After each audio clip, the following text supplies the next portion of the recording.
Okay 11.2ல 7th some பார்க்கலாம். Question பாருங்கள்.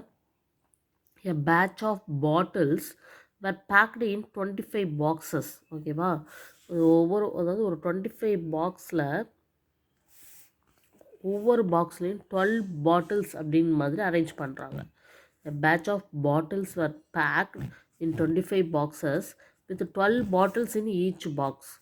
So வந்து பாக்ஸ் எத்தனை பாக்ஸு எத்தனை பாட்டில், ஒரு பாக்ஸில் எத்தனை பாட்டில், மொத்தமாக 25 பாக்ஸ் ரெடி பண்ணுறாங்க.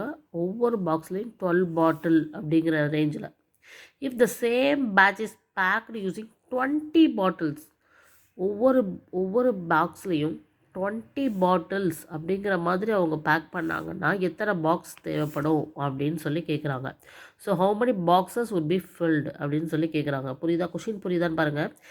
அதாவது 12 பாட்டில்ஸ், ஒரு பாக்ஸ் இருக்குன்னா அந்த பாக்ஸில் 12 பாட்டில்ஸை ஃபில் பண்ணி ரெடி பண்ணுறாங்க. ஒவ்வொரு பாக்ஸ்லேயும் 12 பாட்டில்ஸுங்கிற வீதம் 25 பாக்ஸ் தேவைப்படுது.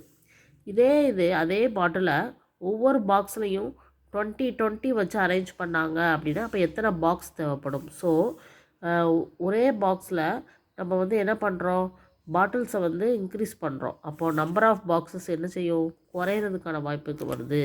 ஸோ இது வந்து இன்வர்ஸ் ப்ரொப்போர்ஷன். சொல்லுங்கள், இன்வர்ஸ் ப்ரொப்போர்ஷனாக தான் இருக்கும். ஏன் அப்படின்னா நம்ம வந்து நம்பர் ஆஃப் பாட்டிலை வந்து இன்க்ரீஸ் பண்ணுறோம். ஸோ நம்பர் ஆஃப் பாக்ஸஸ் வந்து கம்மியாகும். ஸோ இது இன்வர்ஸ் ப்ரொப்போர்ஷன்னால டைரெக்டாக மல்டிப்ளை தான்.